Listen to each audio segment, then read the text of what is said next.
All right, welcome to this Crystallize live stream. My name is Bård. Today we have with us Vasil. Hello everyone, I'm very happy to join board for this session. And as you've seen probably from the title, topic of today is how can we get started with the Crystallize project using Claude code, the Crystallize MCP and Crystallize. And to set the scene, I want to start with just sharing a typical scenario, right? So here I have a spreadsheet with product data. And in an e-commerce setting, this is typically what, or an example of what you would get from your client. So in this case, it's like I've got some prices, I got the product name, some images, short description, which is empty, description, something about relations, brand, etc. Right? So it's kind of incomplete and not super structured semantically, the product data we have. And the goal here is to get this into Crystallize today using Claude and the Crystallize MCP. And Vasil, how would we get started? Yeah, let's do it. Great. So to start with, here I have Claude code. And I prepared a prompt that I will paste, and we're going to look at it just in a little. And here I have also the spreadsheet that Bård just showed to you. So I'll put that, and I will put Claude to work. So let's briefly look at actually what is the prompt about, like what we are telling Claude to do here. And of course, I need to do the auto mode on. So the prompt that I prepared here says like the product, here we have a product spreadsheet for a musical instrument store. Analyze it before we build anything. So kind of the whole idea that we first want to look at the spreadsheet, look at all the rows. And here we say, I want the products versus variants structure, the category tree, and which columns are product level and which are variant level. And the data problems that would import successfully, that says it's successful, right? But silently wrong. That were kind of the missing columns or the images that actually they have like one color, but they are reported as a different. And we are asking like not to create anything, right? Because this is just the first step where we are analyzing what we have in the spreadsheet. All right. So the first step here is you just ask Claude not to make a plan, but to look at the data and see if there's some insights and information we can use to then actually do the import, but also the shape creation, right? Because let's start at that. Because in our previous live stream, we showed you how to hook up the MCP, which is then Claude can talk to Crystallize in a simple way. But we're starting with the empty tenant, right? There's nothing in it. So I can show the tenant over here. That's our Vibe Commerce. As you can see, totally empty. Nothing is created yet. And for those that not already know, there's two things we want to work with here. One is the data structure, which is what we call shapes in Crystallize. This is which fields are available on a product. Do you have like a brand shape, which is a reusable piece of data that you can use across multiple brands, etc. So that's kind of the first step, and that's what we call shapes. And then the other is the actual getting all the data rows imported into Crystallize here, which is the actual products and product variants. And here we have got the analysis already. Maybe should we maybe make Claude kind of start working on the importing the data and then look at the analysis? Or yeah, let's go for it. Let's one shot it. Yeah, let's one shot it. Let's see what's okay. Go ahead and create the shapes, items, and all needed in Crystallize. Something to that extent?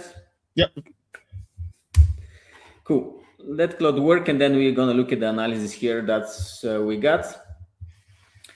So here is the full picture. It's a spreadsheet with 16 data rows, 16 named columns.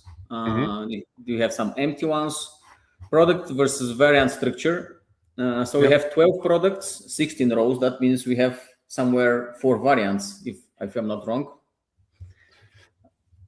Yeah, I think there's 2 products with 3 variants. So there's 2 guitars that come in 3 color variations. Yeah.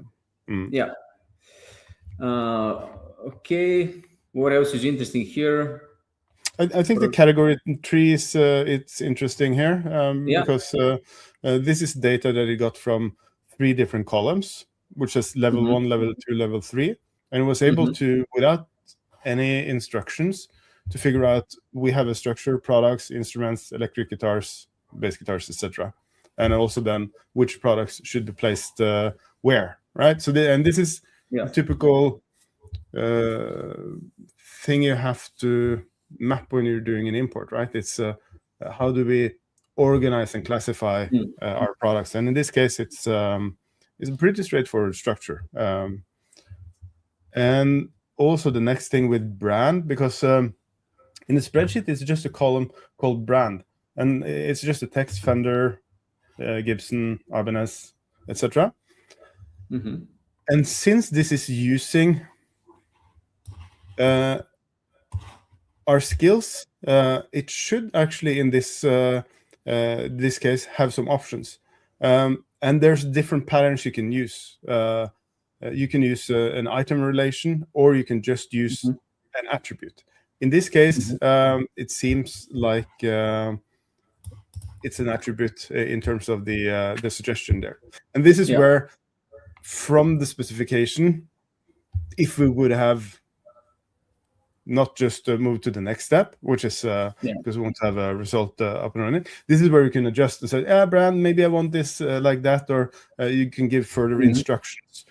But goal now is to just see if we can get time to first success as quickly as possible. And of course, if we adjust the prompt and we give more instructions, of course that can improve. But even if we get a spreadsheet that has problems, Claude is still can figure out like what are the product, what are the variants, adjust the structure to kind of what we have in Crystallize, and let's see now what you will create for us, right?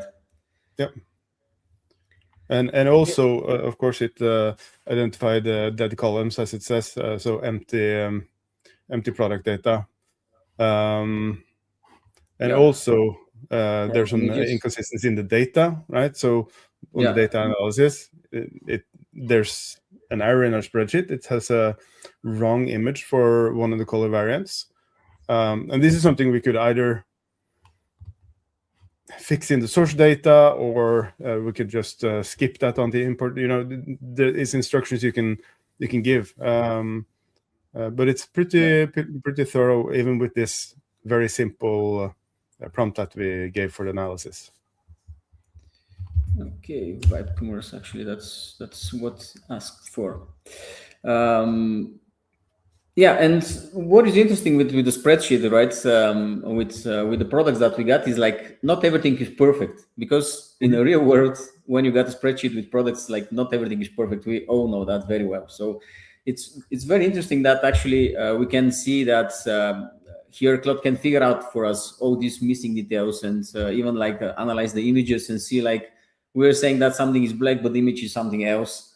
And get all of that. And here, of course, as you said, either we can correct that on the spreadsheet, so next time we import it, we have the correct data, or if it's like something that we run once, we can just instruct Claude what to do in this case.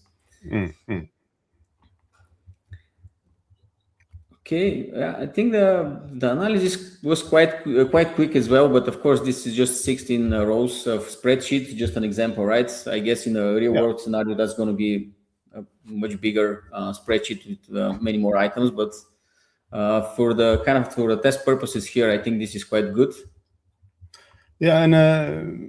And of course, many times you might have products with also different specifications. You might have, let's say, amplifiers and guitars in the same spreadsheet. So there's kind of different starting points. But the goal here is also to keep it quite straightforward, as we just want to show how you basically can have Claude do some data analysis, create structures in Crystallize, and also import products in Crystallize. And especially when we create, and we do create a lot of demos and proof of concepts for customers that are, in very, very different industries. We find this extremely helpful to help analyze data that, let's say, if you weren't into guitars, you don't necessarily know what's important for properties or specifications for guitars. Or if you're into like, I don't know, kitchen appliances, it's totally different vocabulary that they use to describe their products, right? So that's one of the things that I enjoy a lot here, is that you can take a source data and make sense of it in a couple of minutes, literally. And in this case, also actually having the data ingested into Crystallize. Now, we're using the MCP straight up here. Yeah.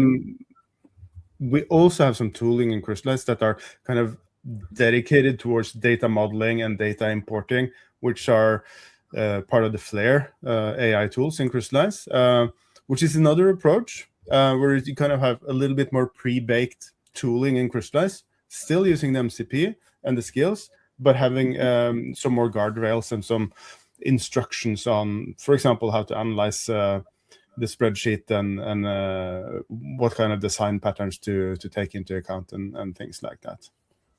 Yeah. And maybe one thing here to mention while looking at like what Claude is doing on the background, I've noticed that Claude actually started fetching the VAT types, and that's kind of in our spreadsheet. We didn't talk about taxes anywhere, right, or anything like that.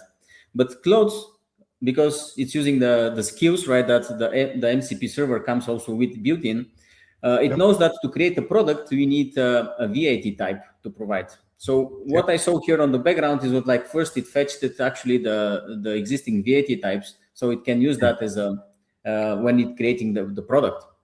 So this is one of the things that actually you kind of don't think when you start importing products, right? But it's something very important, and Claude knows that the mutations will fail if that is not provided. So tries to figure out and kind of eliminates all these kind of issues before start running the mutations. Yeah, it's the skills are useful, and of course it depends on, also you might be a pro developer that has used Crystallize for years, right? But you might also be fresh to Crystallize, and then it's very useful to have the skills with Claude, because you can get to the result quicker, and you can also get explanations. But most important is that it will, make sure that the data is imported using valid mutations. So simple things like this, where you in the olden days you would have to go to the documentation, look for the required fields, and do some test mutations in the playground, things like this. So the game is a little bit different, and of course now you can argue, okay, these shapes, you can also click them up in the UI, and you could also cut and paste the product data into Nerdy and Crystallize. Yeah. Would it be quicker for 16 products to do this manually? That's not the point of this exercise, right? Because you usually have a little bit more complex product data than our simple example here with one type of product, right? So yes, you can do this manually. You can do it with pre-built tooling in Crystallize that is will give you the initial result faster. But especially when you have a little bit more unknown data, or you need to do some analysis. And again, if you suddenly are into a new industry, I don't know, industrial plumbing or something that you might not know everything about, which E-team standard, or, there are some conventions and standards that are used in that industry. At that point, automating this with Claude can give you a lot of value in a short amount of time. Yeah, and definitely, like as you said, when it comes to just few items, you can still choose if you want to do it manually, even though if it's something manual, it's a little bit more error prone, I would say.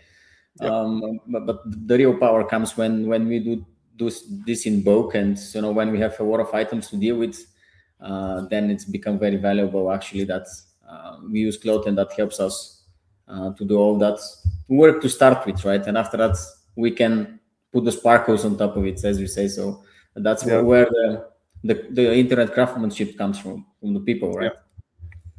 And also now, right now, we're just sitting and waiting for Claude to finish. And normally you would just kick off the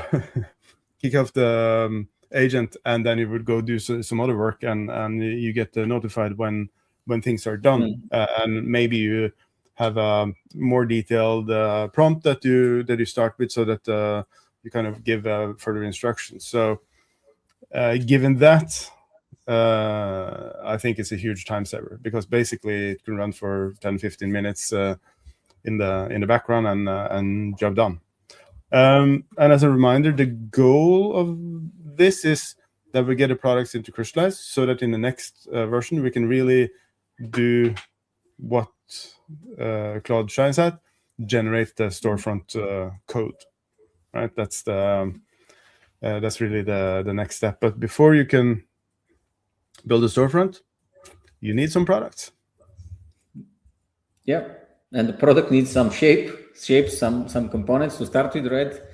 And that's what Claude's now trying to figure out: what to build first, what to build next, like what are the dependencies, and all of that, so it then can prepare and run all the mutations and the queries.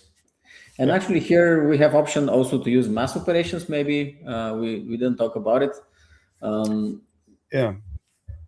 Right, where you basically have, and there's no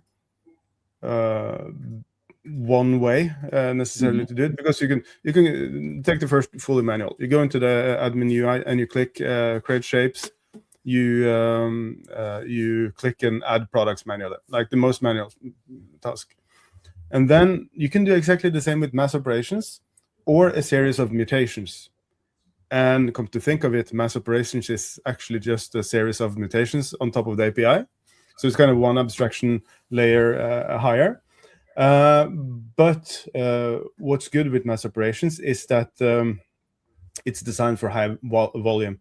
So when you're using an API, each mutation is an actual round trip to the server, right? So you have latency, sending the query over, getting the data back for each. It could be 80, 100 milliseconds, depending on your location.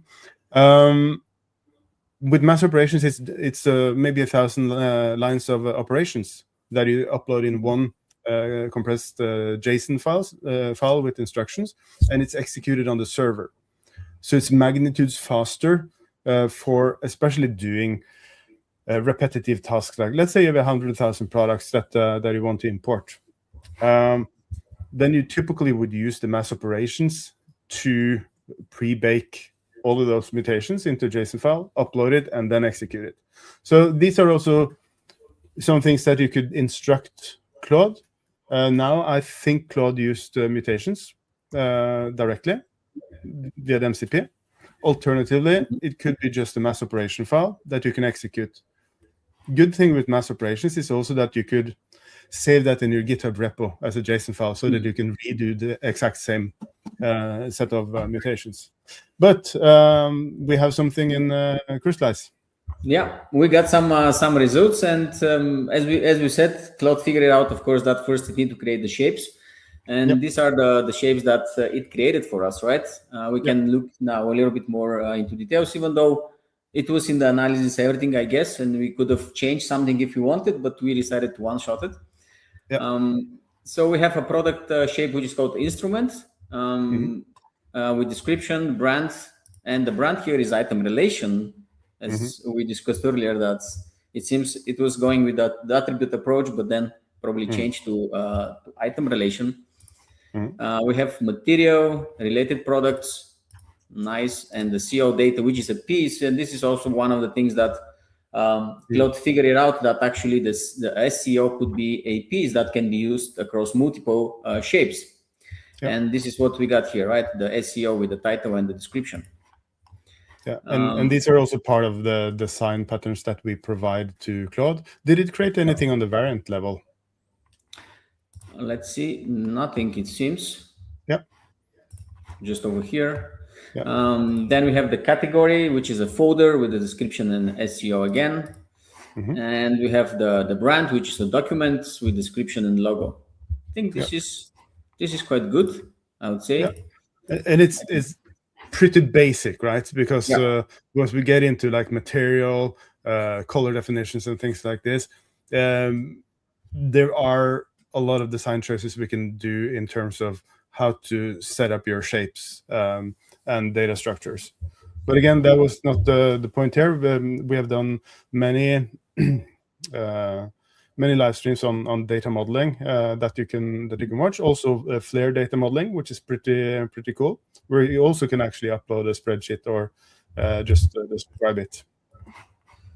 Let me see what's the problem with the tax groups. Yeah, we have one. So here is the default. Okay. Tax, this one. It seems, Claude had some problems here figuring out the tax ID for a while, but we can provide it, and I'm sure that if we go into that a little bit more instructions, I'm sure that it will figure it out on its own if we improve the prompt and talk more to it. But for this purpose, let's give it the ID, and then it can continue with creating the product, since we have the shapes already. So the next step is actually creating the tree structure in the catalog, and then creating the products with the relevant data from the spreadsheet. And probably even we can instruct it further if you want to improve the prompt there and tell that kind of filled in the missing data based on the content on the page, right? That's totally fine, something that Claude can do for us. So we have something to start with to work, and then of course we can improve it ourselves. Yeah. And so right now it's so shapes are done. And has it started creating items yet, or is that what is going on right now? Yeah, I think that's the operations. That is now running the mutations, as you said. So the choice that Claude did in this case was to run the single mutations rather than the mass operation file and create everything at once. As you said, there is no right and wrong. Pretty much depends on number of items. For 16 items, totally fine to run the mutation separately. Yeah, and so it's been uploading images. Is that into Crystallize now, or let's check if you have some data? Yeah, the images are here as it seems. All the guitars. And this is quite amazing, right? Because in the spreadsheet we had just an URL, and then Claude figured out how to use Crystallize to import those images into Crystallize. Now Crystallize will run behind the scene and create all the different variants of the image, right? Different sizes, different MIME types, so we can serve the best type and size for the web. And all of this is just happening on the background, so really nothing that's we need to think about it. It says all images are in. It seems like listening to us. Now creating the products, we're gonna give it a little bit more time. I'm sure that they're gonna pop. Check if it's started creating the folders. That's what it seems. Now we have the products and the brands, and in the products we have instruments, and we have the tree structure seems here, electric guitar, and even we have 2 items already here. Let's see with the brands. Of course, nothing is published, but I think that the last step that it's gonna do is it's gonna go and publish all the items that it created. I guess now it's just creating the content. And also we haven't defined that, right?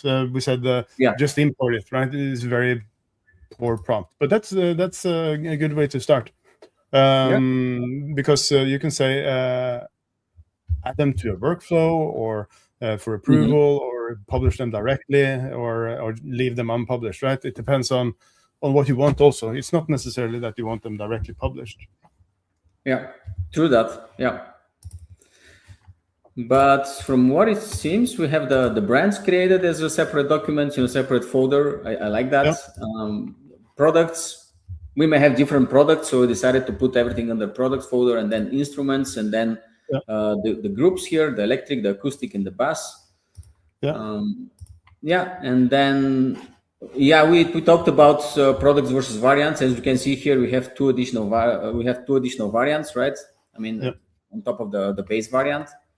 That is required for a product with the description. And it's set up like the brand item relation, which is actually what we said it didn't do, because the analysis it said let's use attribute, which is just a key value field in on the product variant in Crystallize. But here it actually set up the proper item relation data model here. So that's pretty neat. It imported the stock, the price, set the color as the attribute, set the price. So all in all, everything is in place, at least with the instructions we gave it. And I think that's a good example. So 25 minutes, all in all, 2 very simple prompts. Very simple. And I was just finalizing the other products here, but I think this is a good example of how you can start building a workflow with Claude, Crystallize MCP, and Crystallize. Do spend a little bit more time on the prompts and the specifications. If you have opinions on how the data model should be, etc., you should do that on the analysis step. But all in all, I think it's a success. We didn't do much at all. We just provided the data and said we want it in Crystallize. Please analyze and organize and import, upload images and set up relations. So it's a good starting point, I would say, for building a storefront. And I think we'll just end this one here. Next time we will build a storefront on top of this. So we'll get the product landing or landing page, product listing page, and also product detail page created with Claude. So if you want to get notified, you know what to do. Thanks for watching. See you on the next one.